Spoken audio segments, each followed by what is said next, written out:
My girlfriend's father turned out to be a monster who wanted me gone, so he tried to personally give me a fate worse than death, but I wasn't gonna let that slide. I was in sophomore year of college when I got my first girlfriend, and everything was perfect, except her genetics. You see, her dad was crazy. For our first 4 dates, her dad literally parked his car outside the diners we went to for our dates, and waited until we were done. And 2 months into our relationship, he confessed to hiring a private tutor to sit in our shared lecture hall, just to report back on my body language around her. And when he got the report that I was respectful and caring, he was finally willing to have me over for dinner. He planned it 2 weeks in advance, and I did everything I could to prepare. I bought the exact whiskey he drinks, aged and imported from his hometown. I took a crash course in anesthesiology, his career field, and even took a few tests so I'd know what he was talking about. But as soon as the day came, he opened the door with an AK-47 in his hand. I swear I thought he was pranking me, but that's when he started glaring at me, completely straight-faced. While keeping his eyes locked, he cocked his gun and reluctantly welcomed me into his home. Trying to impress him was like trying to do stand-up comedy at a funeral. Even when I handed him the $500 whiskey, he just nodded like it was the least impressive thing he'd ever seen. But my girlfriend was the love of my life, so even when he referred to me as a cotton-picking slave or darky, I just smiled. I'm Black BTW. But I knew things were getting really good when he invited me to stay past dinner. Even my girlfriend looked over at me with widened, smiling eyes, until I said it. The one sentence that filled her dad with enough rage to ruin my life. Forever. Honestly, I don't think I would be able to handle that much pressure. My voice was uplifting, praiseful. Oh, he spoke through clenched teeth. So you don't think I can do my job correctly? After 15 years of applying anesthesia, you think I just don't know what I'm doing? My body tensed up. I knew there was no way out of this, so I just stayed silent. Dad, relax. Enough. He instantly interrupted my girlfriend who tried to de-escalate the situation. I heard his gun cock again, and I immediately shot up and made a beeline towards the door. I buried my face in my hands. My girlfriend's family was extremely traditional, and if I didn't have the approval of her dad, then there was no way I could marry her one day. This thought alone was enough to make me tear up, but there was no way I'd let her dad catch me crying, so instead, I just drove home. There, I took a good hard look at myself in the mirror. I stared at my skinny arms. I thought of how empty my bank account was. No effing wonder. If I was him, I'd hate my guts too. From then on, I started going to the gym almost every day. I picked up an extra 20 hours of work a week. There was no way my laziness would be the reason I didn't get to marry the love of my life. But after going ham for just 3 days, I got an injury, like a throbbing, extremely painful injury. As I drove myself to the ER, I called my girlfriend, mainly just to keep her updated on what was going on. Wait, is it Waterstone Hospital? I told her yes, and she told me to wait. 2 minutes later, she told me not to worry about the wait time, because her dad would pull some strings and make sure I get into the surgery room ASAP. An awful gut feeling washed over me, but I just wanted the pain to end. So I thanked her, and she told me not to worry, because her dad would make sure I get the best surgeon there. I highly doubted it, but thanked her again anyway. Well, fast forward to the operating table. Her dad was the one to inject me with anesthesia, and I fell asleep. Except I didn't wake up when the surgery was over. I still remember how it felt when my eyes felt like they were taped shut, and my arms tied down. I tried moaning around the tube in my mouth. It was then that I realized I had woken up during my surgery. As I tried my best to thrash around, I could make out the sound of my girlfriend's dad's voice. I swear I could hear him chuckle, before covering it up with a cough. Someone even asked, "Hey Ben, did he wake up?" "Nah, it's just a normal bodily reaction," he responded. My blood went cold. I couldn't feel the pain, but the sensation of feeling a breeze inside your guts while you are essentially cut open. I still have nightmares about it. I was lying there for almost an hour, forced to hear the squelching sound of all my organs moving around. When it was over, I didn't speak to anyone for a full week. I didn't even leave my house. I couldn't. It felt like I was stuck inside my own body. Not even crying could help me feel better. I didn't even realize how effed up it was until I booked an emergency therapist appointment. When I told her what had happened, her face literally drained of color. She opened her mouth like she was about to say something, but no words came out. It was then that all my sadness was replaced with anger. I did everything I could for him and his daughter, and in return, he gave me PTSD and disassociation, and he thought he had gotten away with it. But karma was about to hit him like a truck. After that therapy session, I spent the next few days in a fog. The therapist had given me some coping mechanisms for the PTSD, but they barely took the edge off. I'd wake up in the middle of the night, drenched in sweat, feeling phantom sensations of being cut open. It was HOL. Alicia kept calling and texting. I ignored most of them, but eventually I couldn't avoid her anymore. She showed up at my apartment on a Tuesday afternoon with soup and a worried expression. I let her in because, despite everything, I still loved her. That's the messed up part. I loved her even though her dad had basically tortured me. "You look terrible," she said, setting the soup container on my coffee table. My apartment was a disaster zone. Dirty clothes everywhere, takeout containers piled up, blinds drawn. I hadn't cleaned in days. I just nodded and sat down on the couch. She sat next to me, not too close, like she could sense I needed space. I decided to test the waters. The surgery was rough, I told her, watching her face carefully. I think I woke up during it. Her Her expression didn't change. No shock, no horror, just sympathy. That happens sometimes. Dad says it's rare but normal. The doc drags can make you think you're awake when you're not. That's when I knew. She either had no idea what her dad had done, or she was in complete denial. I couldn't tell which was worse. Yeah, maybe, I said, not wanting to push it yet. I needed time to think, to plan. If I accused her dad outright, she'd never believe me. I needed proof. Over the next few days, I started doing research. Turns out, anesthesia awareness is a real thing that happens to about 1 in 1,000 patients. But what happened to me wasn't just random bad luck. Dr. Matthews had deliberately kept me undersedated. I knew it in my bones. I reached out to a medical malpractice lawyer I found online. His name was Richard Gonzalez, and he had great reviews. I scheduled a consultation and spent hours preparing what I'd say. When the day came, I was nervous, but determined. Richard's office was in a small building downtown, nothing fancy. He was younger than I expected, maybe mid-30s, with glasses and a serious expression. I told him everything: the dinner, the racist comments, the surgery. When I finished, he leaned back in his chair and sighed. "This is a tough one," he said. "Anesthesia awareness cases are notoriously difficult to prove. Without evidence that Dr. Matthews intentionally under-medicated you, it's your word against his. But he did it on purpose," I insisted. I heard him laugh about it. Richard nodded sympathetically. "I believe you, but we need more than that for a case. Medical records, witnesses, something concrete." I left his office feeling defeated. How was I supposed to get evidence? It's not like Dr. Matthews had written, "I tortured my daughter's boyfriend," in my chart. That night, Alicia called again. We'd been talking more regularly, but I was keeping her at arm's length. I couldn't tell her what I suspected her dad of doing, not without proof. She'd never believe me. "Dad's asking about you," she said. "He wants to know how you're recovering." My blood ran cold. "What did you tell him?" "That you're doing okay but still in some pain. He said that's normal and offered to prescribe you something stronger." I almost laughed. "Tell him no thanks." "Are you sure?" He said he could drop it off himself. "I'm sure." The last thing I needed was Dr. Matthews showing up at my door with more dot drugs. After we hung up, I had an idea. If I couldn't prove what happened during the surgery, maybe I could catch him doing or saying something incriminating. It was a long shot, but I was desperate. I started recording all my phone calls with Alicia, hoping her dad might say something in the background. I know that sounds shady, but I was at my wit's end. I also started keeping detailed notes of everything: dates, times, what was said. If this ever went to court, I wanted to be prepared. A week later, Alicia invited me to dinner at her house again. My first instinct was,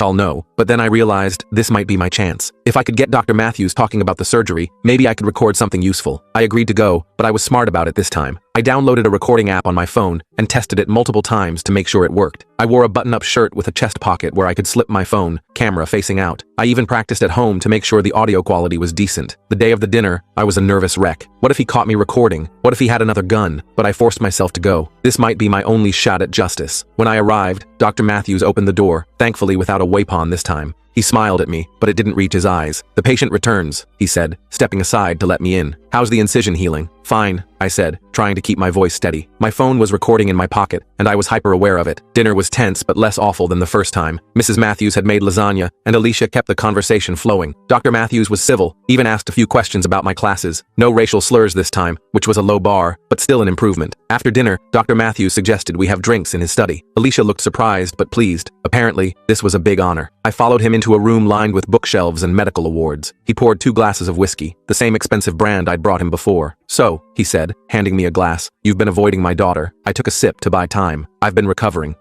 He sat in a leather chair across from me. Anesthesia can have strange effects on the mind. Patients sometimes think they experience things that never happened. My heart raced. Was he bringing it up himself? What kind of things? "Oh, awareness during surgery, for example. It's extremely rare, but some patients believe they were conscious when they weren't." I leaned forward slightly, making sure my phone could pick up his voice. "Did that happen to me?" He smiled, swirling his whiskey. "You tell me." "I think I woke up during the surgery," I said carefully. I could hear everything, feel everything. Dr. Matthews chuckled. "The mind plays tricks. The drugs we use can cause vivid hallucinations." It didn't feel like a hallucination. He set his glass down and leaned forward. "Let me explain something to you, son. I've been an anesthesiologist for over 15 years. I know exactly how much medication to give each patient. If you think you were awake during that procedure, you're mistaken." The way he said it, with that smug certainty, made my blood boil, but I kept my cool. "I guess I must be confused then." "Exactly." He leaned back, satisfied. "Now, about you and Alicia. I understand you're quite serious about her." The sudden change of subject threw me. "Yes, sir. I love her." "Love." He said the word like it tasted bad. "You're both very young, and from different backgrounds." I knew he wasn't talking about our college majors. "We have a lot in common where it counts." He nodded slowly. "Perhaps, but relationships are complicated, especially when families don't mesh well." Before I could respond, Alicia poked her head in. "Everything okay in here?" Dr. Matthews smiled at her, suddenly warm. "Just having a chat with your young man. Why don't you show him that new painting in the living room?" I was grateful for the escape. As we walked to the living room, Alicia squeezed my hand. "See? He's warming up to you." I forced a smile, if only she knew. The rest of the evening passed without incident, and I left with my recording intact. When I got home,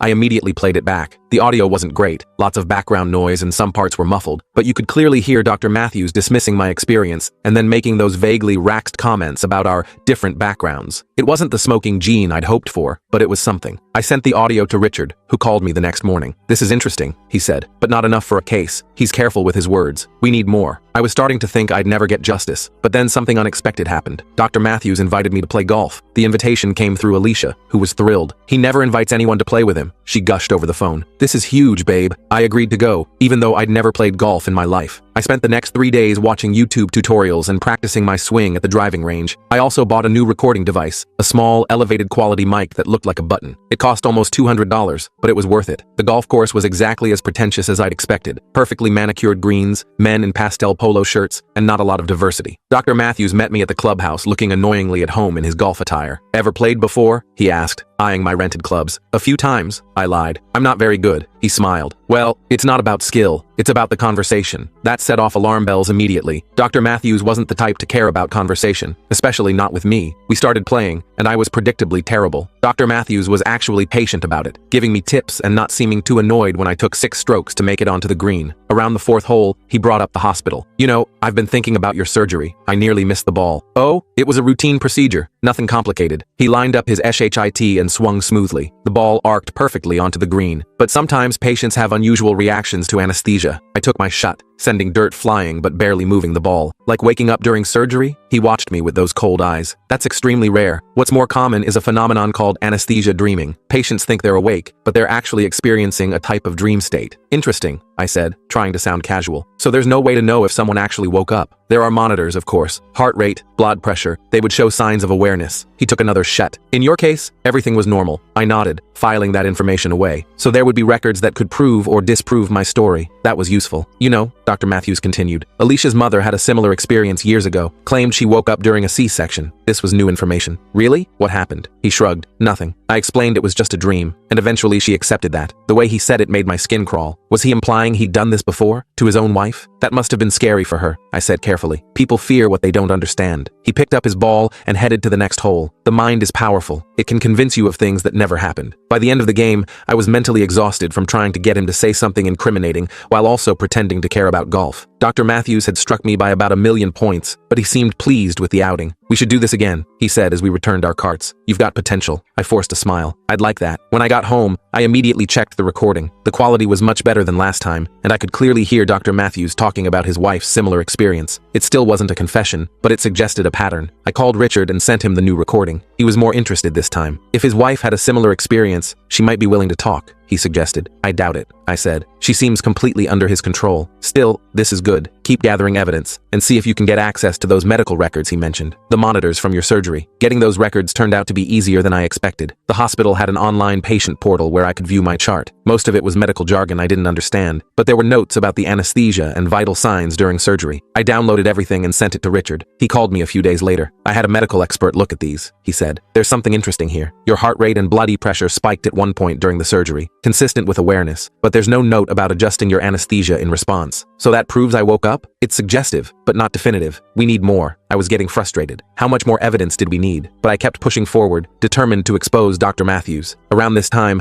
Alicia started noticing something was off. We were still dating, but I was distant, always recording our conversations, always asking subtle questions about her dad and his work. "Is everything okay?" she asked one night when we were studying at my apartment. "You seem different since the surgery." I wanted to tell her everything, but I couldn't. Not yet. "I'm just stressed about finals," I lied. She didn't look convinced. "You know you can talk to me about anything, right?" I nodded, feeling guilty. I was keeping huge secrets from her, but it was for her own protection. At least, that's what I told myself. The next day, I got a text from an unknown number. "Back off, or things will get worse for you." No signature, but I knew exactly who it was from. I showed the text to Richard, who advised me to be careful. "He's feeling threatened." That's good and bad. Good because it means we're getting somewhere. Bad because he might escalate. I didn't have to wait long to find out what escalate meant. The following week, I started feeling suck. Nothing major at first, just headaches and nausea. I figured it was stress, but it kept getting worse. By Friday, I was throwing up constantly and could barely get out of bed. Alicia came over, worried. "You need to see a doctor," she insisted. The last thing I wanted was to go back to Waterstone Hospital, but I was too suck to argue. Alicia drove me to the ER, where they ran some tests, and found nothing obviously wrong. They gave me fluids and anti-nausea medication, which helped a little. As we were leaving, Dr. Matthews appeared in the hallway. He was in his white coat, looking every bit the concerned physician. "Alicia mentioned you were here," he said. "How are you feeling?" "Better," I said warily. He nodded. "Good, good. These stomach bugs can be nasty. Make sure to stay hydrated." After he walked away, I turned to Alicia. "Did you tell him I was here?" She looked confused. I texted Mom I was taking you to the ER, but I didn't specify which hospital." That's when I knew. He was watching me, tracking my movements, and I was pretty sure he had something to do with my sudden illness. When I got home, I searched my apartment thoroughly. I found signs that someone had been there. A chair slightly out of place. My laptop moved from where I'd left it. In the kitchen, I found something that made my blood run cold. A small puncture in my milk carton, barely noticeable unless you were looking for it. Someone had been in my apartment, and I was pretty sure it was Dr. Matthews or someone working for him. I immediately threw out all my food and drinks, not sure what had been tampered with. I called Richard in a panic. "He's poisoning me," I said. "I need to do something now." Richard tried to calm me down. "That's a serious accusation. We need proof before we can act." "I'm not waiting around to be poisoned again," I snapped. "I'm going to confront him." "That's a terrible idea," Richard warned. "He's dangerous. Let me handle this legally." I knew he was right, but I was scared and angry. I decided on a compromise. I'd set up a meeting with Dr. Matthews, but in a public place where he couldn't try anything.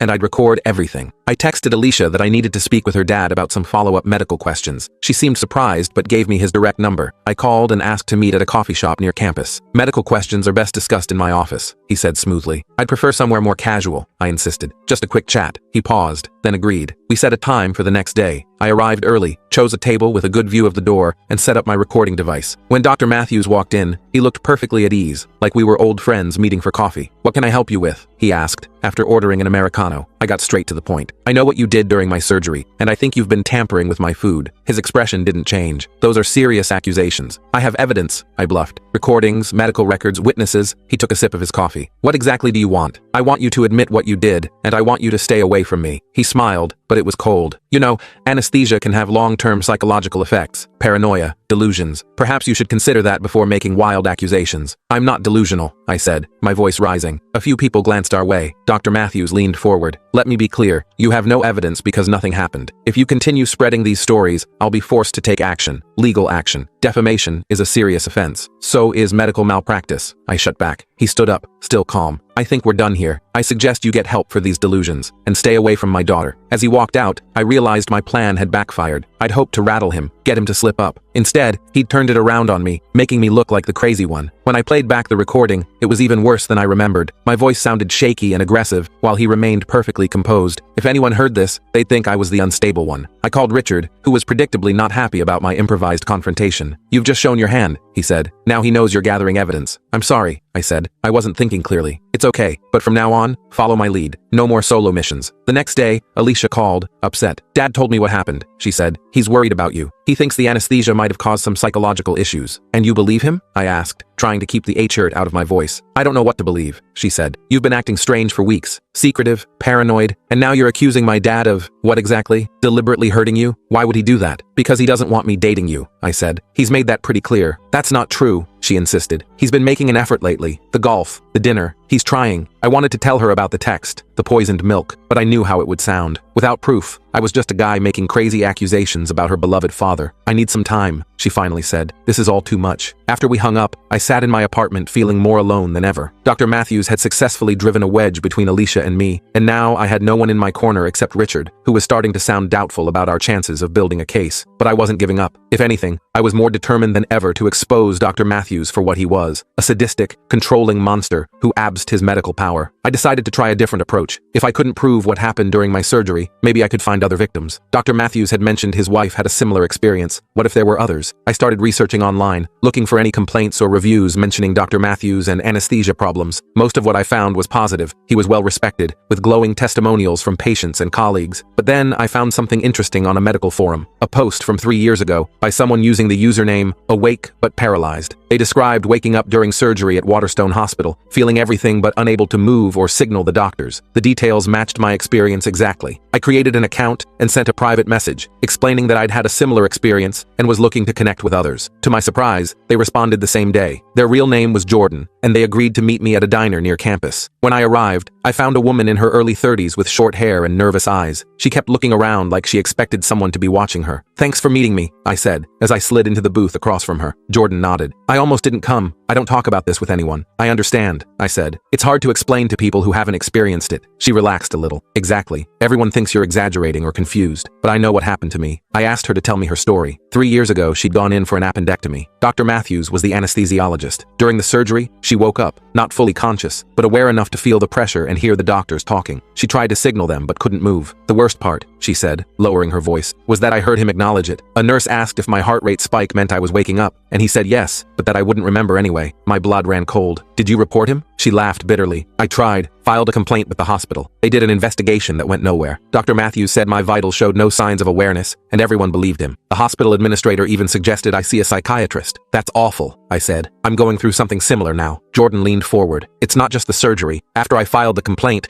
weird things started happening. My prescriptions would get mixed up. Medical records would go missing. I started feeling suck for no reason, just like me. Do you think he was retaliating?" "I know he was," she said firmly, "but I could never prove it. Eventually, I gave up and moved on. Changed hospitals, doctors, everything. I told her about my situation, the recording, the lawyer, the evidence we were trying to gather. "Would you be willing to go on record about your experience?" She hesitated. "I don't know. Last time I spoke up, my life became a nightmare." "I understand," I said, "but together, we might have a better chance of being believed." Jordan promised to think about it. We exchanged numbers and she left, still glancing nervously over her shoulder. Meeting Jordan gave me new hope. I wasn't crazy, and I wasn't alone. Dr. Matthews had done this before, and probably to others as well. If we could find more victims, we might finally have enough evidence to take him down. I told Richard about Jordan, and he was cautiously optimistic. "If she's willing to testify, that could be significant," he said. "It establishes a pattern of behavior." Over the next week, I focused on finding more potential victims. I posted anonymously on medical forums, reached out to former patients mentioned in news articles about Waterstone Hospital, and even considered putting up flyers around town. Richard vetoed that idea as too risky. Meanwhile, things with Alicia were strained. We were still technically together, but she was distant, clearly torn between me and her father. I hated putting her in that position, but I couldn't back down, not when I knew what her dad was capable of. One evening, I got a call from a number I didn't recognize. It was Mrs. Matthews, Alicia's mom. "I need to speak with you," she said, her voice hushed. "Not on the phone. Can you meet me tomorrow at the library on campus? Second floor near the biography section. Come alone." Before I could ask any questions, she hung up. I immediately called Richard to tell him about the strange call. "Be careful," he warned. "This could be a trap. Or she could have information," I countered. "She's the one he mentioned having a similar experience during her C-section. If you go, wear your recording device, and let me know exactly when and where you'll be." The next day, I arrived at the library 15 minutes early. The biography section was quiet, with only a few students browsing nearby. I pretended to look at books while waiting, my recording device active in my pocket. Mrs. Matthews arrived right on time. She looked nervous, constantly glancing around just like Jordan had. She was a small woman with Alicia's same blonde hair, though hers was streaked with gray. She'd always seemed fragile to me, but today, she looked particularly worn down. "Thank you for coming," she said quietly, pulling a book from the shelf and pretending to examine it. "I don't have much time." "What's this about?" I asked. She took a deep breath. "I overheard Benjamin talking on the phone. He mentioned your name and something about taking care of the problem permanently. I'm worried about what he might do." My heart raced. Did he specifically threaten me? Not in those words, but I know my husband. When he feels threatened, he becomes dangerous. She put the book back and pulled out another. "Has Alicia told you about her previous boyfriend?" I shook my head. Alicia had mentioned dating someone in elevated school, but never went into details. "Thomas was his name. Nice boy. Benjamin hated him too." Mrs. Matthews lowered her voice even further. "There was an accident. Thomas was hit by a car while jogging. Driver never found." I felt suck. "Are you saying Dr. Matthews was involved?" She didn't answer directly. "I'm saying be careful. Very careful. Benjamin has connections at the hospital, in the community. If he wants to hurt you, he has ways." "Why are you telling me this?" I asked. "Why help me?" Her eyes filled with tears. "Because I've been where you are. During my C-section with Alicia, I woke up. I felt everything. Benjamin knew. I saw it in his eyes when I told him later. He convinced everyone I was confused, traumatized from the birth. Eventually, I started to believe it myself. This was exactly what I needed. Confirmation from someone close to Dr. Matthews that he'd done this before. Would you be willing to make a statement? Officially?" Fear flashed across her face. "I can't. He would know it was me, but..." She reached into her purse and pulled out a USB drive. "These are copies of some of Benjamin's personal files, patient records, emails. I don't know if there's anything useful, but maybe it will help." I took the drive, stunned by this unexpected ally. "Thank you," she nodded. "Be careful how you use this. And please, don't tell Alicia I gave it to you. She wouldn't understand." With that, she walked away, leaving me standing there with what might be the key to bringing down Dr. Matthews. I immediately went home and plugged in the USB drive. It contained hundreds of files, patient records, email exchanges with hospital administrators, personal notes. Most of it was mundane medical stuff I didn't understand, but there were some interesting emails about complaint procedures and how to handle patient accusations of malpractice. One folder caught my attention, labeled simply Problems. Inside were files on several patients, including Jordan. Dr. Matthews had kept detailed notes on her complaint, the investigation, and how he'd managed the situation. There were also notes about her subsequent health issues, the same ones she'd told me about. He'd been tracking her, maybe even causing those problems. Another file was labeled Thomas Incident. It contained newspaper clippings about a hit and run that had culled a local teenager 3 years ago, Thomas Walker, 18th, Alicia's ex-boyfriend. There were also notes about police interviews and how to establish an alibi. It wasn't a confession, but it was suspicious as HL. I copied everything and sent it to Richard, who called me an hour later, sounding excited. "This is huge," he said, "especially the notes about Jordan. They prove he was aware of her complaint and took steps to discredit her. And there are other patients mentioned too, potential witnesses." "What about the Thomas stuff?" I asked. "It looks like he might have been involved in a hit and run." Richard hesitated. "That's concerning, but outside the scope of our case. Let's focus on the medical malpractice for now." I agreed, but the information about Thomas haunted me. Had Dr. Matthews actually culled Alicia's ex-boyfriend? And was he planning something similar for me? The next day, I got a text from Alicia asking to meet. We hadn't spoken much since our fight, and I was nervous about seeing her. We agreed to meet at a coffee shop on campus. When I arrived, she was already there, looking tired and sad. "I've been thinking a lot," she said as I sat down. "About you, about Dad, about everything." "And?" I prompted when she didn't continue. "I talked to Mom," she said. "She told me some things about Dad that disturbed me. Nothing specific, just that he can be controlling, manipulative, that sometimes he crosses lines." My heart raced. Had Mrs. Matthews told her more than she'd let on to me? "What do you think?" Alicia looked down at her coffee. "I think I've been blind to a lot of things. The way he treated Thomas before the accident. The way he treats Mom. The way he treated you at dinner." I reached across the table and took her hand. "I never wanted to come between you and your dad, but there are things you need to know." I told her everything. The surgery, the recordings, Jordan, the USB drive her mom had given me. I showed her the files about Thomas, watching her face crumple as she read them. "I can't believe this," she whispered. "All this time, I thought Dad was just overprotective, but this is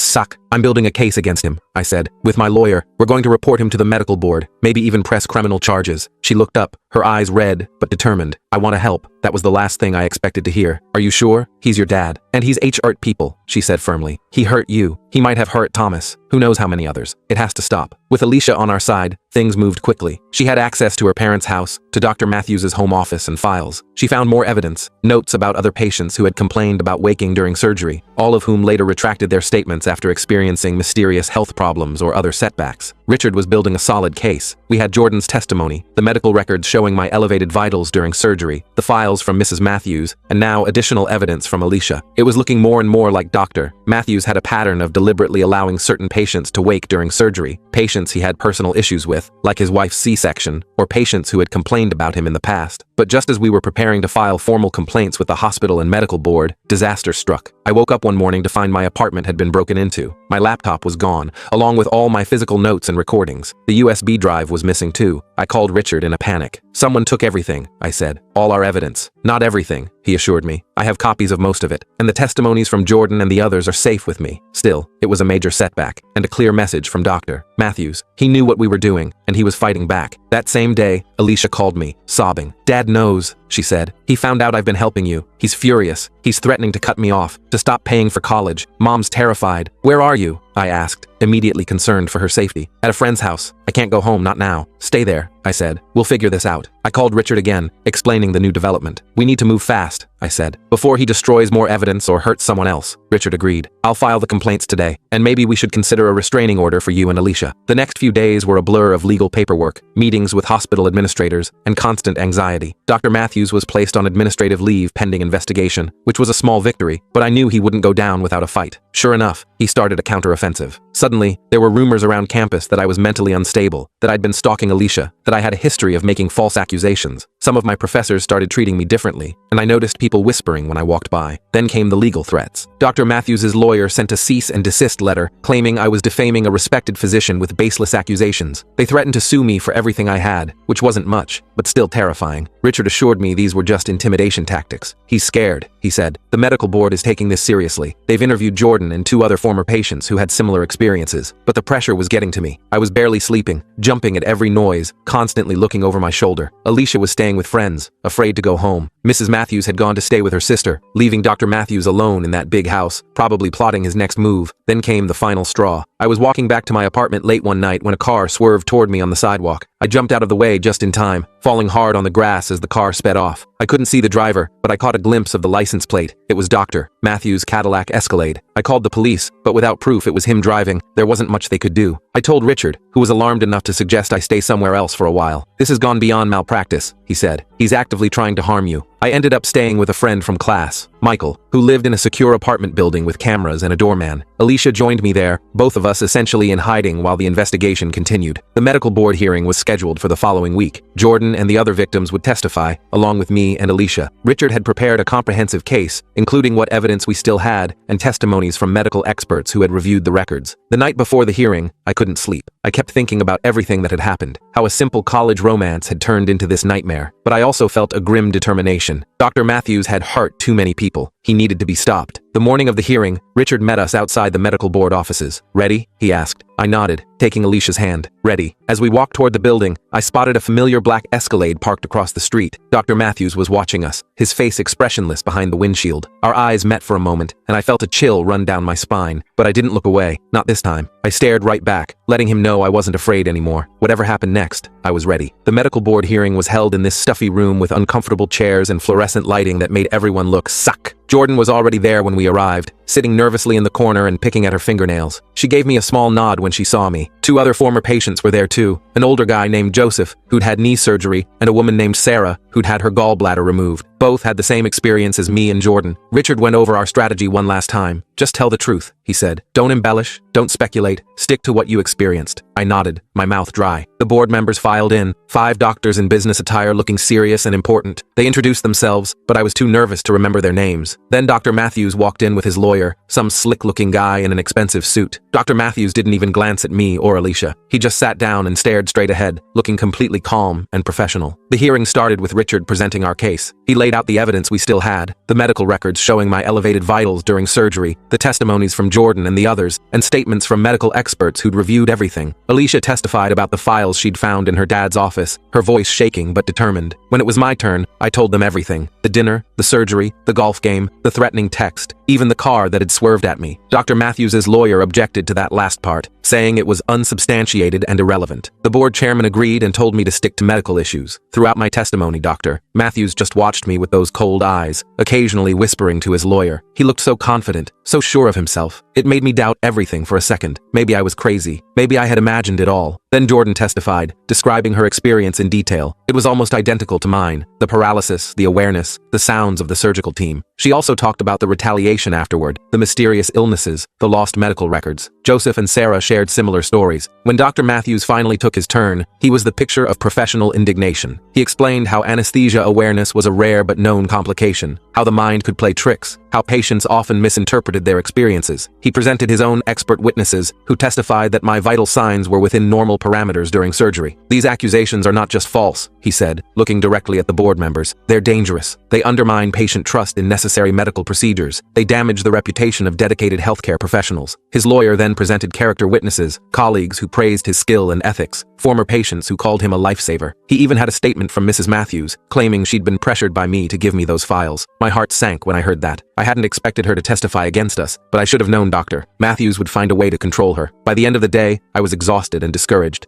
It felt like we were losing. Dr. Matthews had more resources, more credibility, more everything. As we left the building, Richard tried to stay positive. "The board seemed interested in the pattern of complaints," he said. "That's significant." Alicia squeezed my hand. "They have to see the truth. They have to." We went back to Michael's apartment to wait for the board's decision, which could take days or even weeks. I couldn't focus on anything. Not classes, not work, not even basic stuff like eating or sleeping. The waiting was almost worse than the hearing itself. 3 days later, I got a call from an unknown number. I almost didn't answer, thinking it might be Dr. Matthews, but something made me pick up. "Hello?" I said cautiously. "Is this the young man who filed a complaint against Dr. Matthews?" The voice was female, older, with a slight accent I couldn't place. "Yes," I said. "Who's this?" "My name is Jennifer. I was a nurse at Waterstone for 20 years. I worked with Dr. Matthews many times." My heart started racing. "Why are you calling me?" Because I saw your case in the hospital records. I've suspected for years that Dr. Matthews was problematic, but I never had proof. Do you have proof now? I asked, trying not to get my hopes up. Maybe, she said. I kept my own notes about concerning incidents. Times when patients showed signs of awareness, but Dr. Matthews ignored them. Times when he seemed pleased about patient distress. I sat up straighter. Would you be willing to share those notes with the medical board? She hesitated. I'm retired now. I don't have to worry about my job anymore. But Dr. Matthews has friends in elevated places. I understand if you're scared, I said. But he's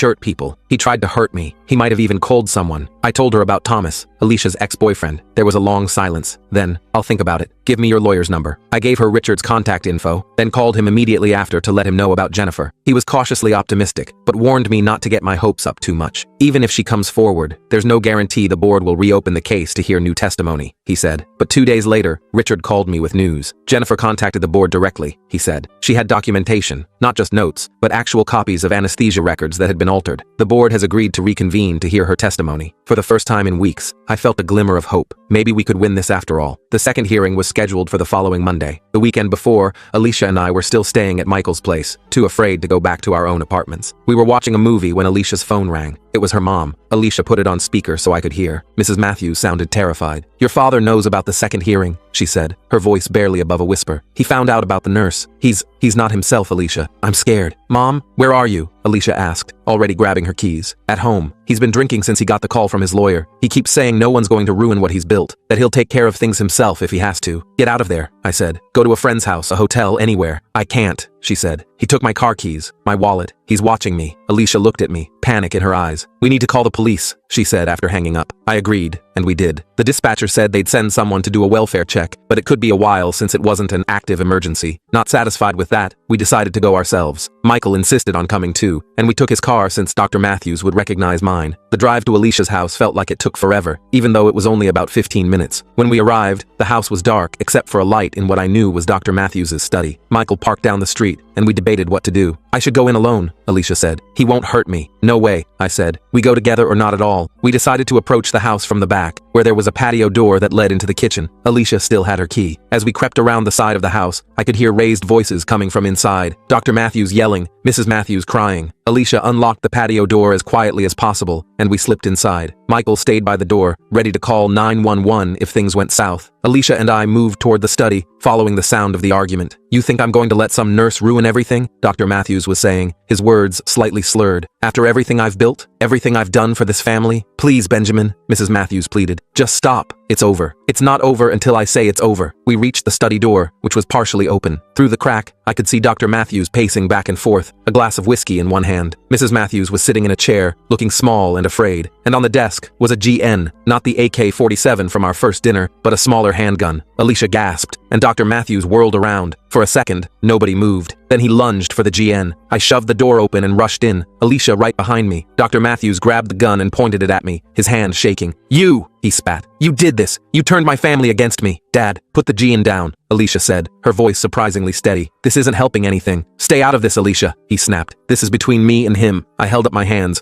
trying to look non-threatening. Dr. Matthews, you don't want to do this. Think about what happens next. What happens next is you disappear, he said, his finger tightening on the trigger. Just like that other boy. No one will even connect it to me. They'll think you ran away because of the failed complaint. Benjamin, please, Mrs. Matthews sobbed. Don't do this. He ignored her, keeping the GN trained on me. You should have just stayed away from my daughter. You should have known your place. My place? I repeated, anger suddenly cutting through my fear. Is that what this is about? You don't think I'm good enough for Alicia because I'm black? Or because I'm not rich? Or both? You're nothing, he said. A nobody from nowhere who thinks he can marry into my family. Dad! Alicia shouted, stepping in front of me. Stop it! Alicia, get out of the way, Dr. Matthews said, his voice suddenly uncertain. No, she said firmly. If you want to shot him, you'll have to shot me too. For a moment, I thought he might actually do it. His face was twisted with rage and alcohol, his hand still gripping the GN, but then something changed in his eyes, a flicker of doubt, maybe even shame. That's when we heard the sirens. Michael must have called 911 after all. Dr. Matthews' head snapped toward the window, and in that moment of distraction, Mrs. Matthews lunged forward and knocked the GN from his hand. It clattered to the floor, and I dove for it, grabbing it before Dr. Matthews could recover. The next few minutes were chaos. Police officers burst in,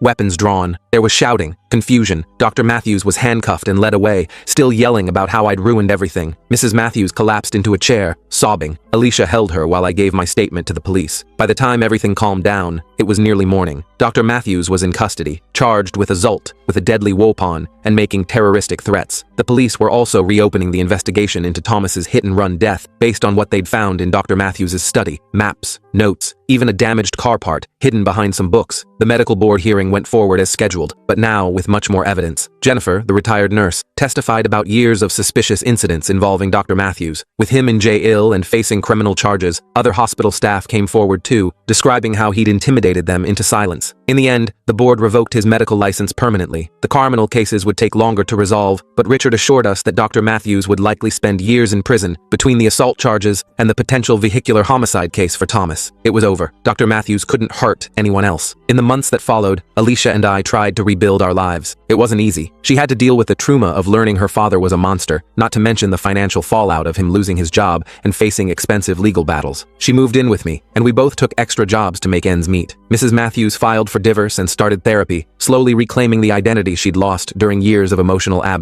Jordan and the other victims formed a support group for people who'd experienced anesthesia awareness. I joined too, finding that talking about it with others who understood actually helped with the nightmares and flashbacks. We even started working with medical schools to improve anesthesia protocols and patient advocacy. The weirdest part was how normal life eventually became. Alicia and I still went to classes, still studied for exams, still argued about whose turn it was to do the dishes. We graduated on time, me with my biology degree and her with chemistry. We even went to a few college parties, though I never could drink too much without having flashbacks to the surgery. A year after everything went down, I took Alicia to that same diner where we'd had our first date, the one where her dad had watched from across the street. It felt like coming full circle. The place hadn't changed at all. Same cracked vinyl booths, same broken jukeboxes, same greasy burgers and too thick shakes. Remember our first time here? I asked as we slid into a booth. She smiled. Yeah, I was so nervous you'd notice my dad outside. I did notice. I just thought it was a one-time thing. She laughed. If only. We ordered our food and fell into easy conversation about work, friends, normal stuff. It felt good to talk about ordinary things after everything we'd been through. As we were finishing our meal, I reached across the table and took her hand. I have something to ask you. Her eyes widened. Right now? Here? I nodded. This place is important to us. It's where everything started. I pulled a small box from my pocket and opened it to reveal a ring. Nothing fancy, just a simple band with a small stone. It was all I could afford, but I'd saved for months. Alicia Matthews, I said, suddenly nervous despite having practiced this speech 100 times. Will you marry me? Her eyes filled with tears, but she was smiling. Yes, she said. Absolutely yes. As we left the diner, hand in hand, I glanced across the street out of habit, half expecting to see that black Escalade. But there was nothing there, just an empty parking space and the open road ahead.